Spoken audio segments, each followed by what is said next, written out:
Hello, everybody. I'm still eating my apple and hoping that you believed me when I said yesterday that the way to learn to draw and to paint is to love something very much, and in a way to eat it, to feed on it in your heart, not necessarily feed on it with your mouth, but make it a part of yourself. Feel so deeply about it, know it so well, that it gets larger than life size, it gets bigger in your mind. And I think then you begin to be able to envision it for other people. Now, it doesn't have to be just the physical body of the apple that you eat either. It may be that you think of the seeds of the apple and think of how inside of this apple is an enormous tree, an apple tree. Now, all it has to do is wait for time and the right conditions. Of course, if I don't eat it up first. But the tree is growing right inside of that.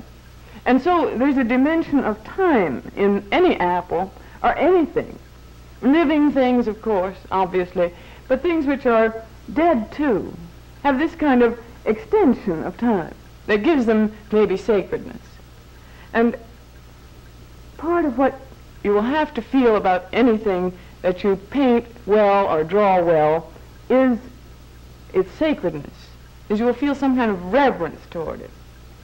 And I was trying to convey to you last time how that was true, insofar as we can say that anything can be stated to be true about people who lived as long ago as 25,000 years.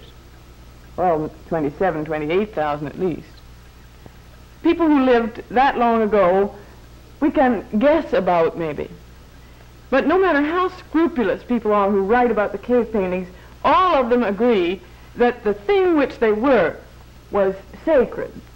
Now, sacred in some way. It might be sacred in that they thought of them only as food supply, and that they hoped that they would multiply and get to be lots more of them. Or it may be sacred in the sense that they saw in them one aspect of the divine. But it had this kind of sacredness. And so it took on, and it became a part of a great world of the imagination. And that world became so fiery strong that I think the people then could paint and could draw without lessons, without somebody leaning over them and telling them how, telling them what. Now, if you can see an apple or if you can see a bull larger than life size, I'm sure you one that's larger than life size, if this is life size. It isn't, actually. This is a real apple, too, one on the left. But it takes on almost a mythic splendor. In fact, it may take on just a plastic splendor to you, and you think it's artificial. Everybody in the studio thought it was artificial when they saw it. It isn't. I just bought it at the same store where I bought this. We live in so rich a world that you can get anything you want practically within a block at any time that you want it. But here is an apple that has taken on a heroic dignity. I don't know whether you think of it as before and after pictures or mother and daughter pictures or whatever, but this has entered into a realm of more impressive and astounding qualities. You could see it in the mythical world. And I think that some way it has to enter that kind of an experience. It has to enter this experience of truth as you see it, for you to paint anything that anyone else will feel and respond to and like. And perhaps before you can paint anything with any kind of accuracy. Now, I've showed you things from the very earliest men, the very earliest times that we have of any reference to the human race or any signs that what we are now, Homo sapiens, was living. And now I want to show you another great producer of art, also in a way very ancient and yet very young and new, the art of children. What makes children paint or draw? What is it? Well, one of the things is the same thing that I think is always a part of any human activity. It's basic physical delight. is the sheer sport. There's nothing that is more fun than scribbling. It is just gives you a nice feeling in your arms, it gives you a nice feeling in your body if you scribble with your whole self.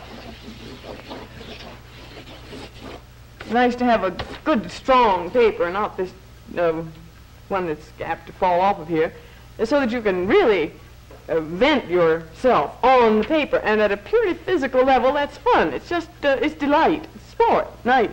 It's almost just like any other sheer physical sport. And that's where drawing begins with children. Begins there when they're 2 years old or younger. They like to do this. It provides them with a sheer physical pleasure. And of course, almost all children will do it. They will do it if they can possibly get hold of anything to do it with, and they don't care where. But beyond this sheer joy of the physical act, you can see children, if you watch children's drawings, you can see them develop increasingly toward the expression of something, of an idea, of an emotion, of a conception of the world, the sheer physical world around them. Children move toward that away from the scrawling, and they very seldom, I think it's safe to say they absolutely never move toward the sheer beauty or prettiness of the picture. If you find a child that says, I want to make a design, you can be absolutely sure that that child's parents are interested in the making of designs and are not, maybe not forcing the child to abandon the kind of project that children really like in drawing, but having some influence. It's the other way usually with children. They may begin with a design and then move into something that is, well, what? Is true, is real, is their belief? It's hard to say. Here's one of my favorite examples, I think one of the most exciting instances of this kind of movement toward reality, starting at something a little more than a scribble, starting at this figure over here. Children very often start in the upper right-hand side of the page and move over to the left and then move down clear to the lower left-hand corner in this reverse manner. Here the child is making a form, and it's urged, as it sees this, it's urged toward, well, this looks some way like a human being. It's almost as the swastika looks like a human being, or so any of the ancient forms, the cross and so on. And so what can we do? Elongate it, and she elongates it, but it doesn't quite work. And then over here, there's the same form almost that was started out with, but now much more controlled, and controlled toward what? Toward the human being, and there timidly at first appears the human head. Unmistakably, I don't think anyone could fail to recognize. 2 eyes, nose, human head. And then you move over here, down here, not the way we grown people do, but over to the lower right again. There the body has become longer, is still very much the same form, but you see she's shortened it. Now this all happened on this page and within a very short time, you see. This was not something that developed over a long period, but was one great experience of one day for this child. And look, hands have been added. On one hand, we have 3 fingers. On the other, we have 1, 2, 3, 4, 5, 6. Well, it makes 9. No, it makes 10 altogether, but not on the right hand. Now, over here, the fingers get to be much more consciously used. This face develops eyebrows or eyelids and hair.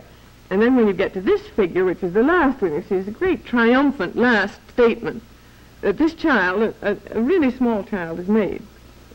Now with hair, with eyes, with nostrils and nose, with mouth, with her same form, but with a concept of knees and feet, all developed out of this, you see, but developed toward something which the child wanted to describe or to say or to state about himself, about other people. We don't know, because very often you can't tell. You can't even tell by asking sometimes what it is that the child wants. But it is not random action, and it certainly is not just to make something beautiful. it is some way to convey something of what seems to the child of great significance, of great import. Now, that may be of great but inscrutable significance, as in this, which is, I think, you might enjoy seeing just from a distance. I don't think it's quite worth your concentrating on, because this is one that is inscrutable. I don't have the slightest idea, though the child undoubtedly had a very decided idea of what this was. You can see that there's something that is like a fence and like a dark animal or some kind of darkness in the middle, and like maybe little people, I don't know, running around.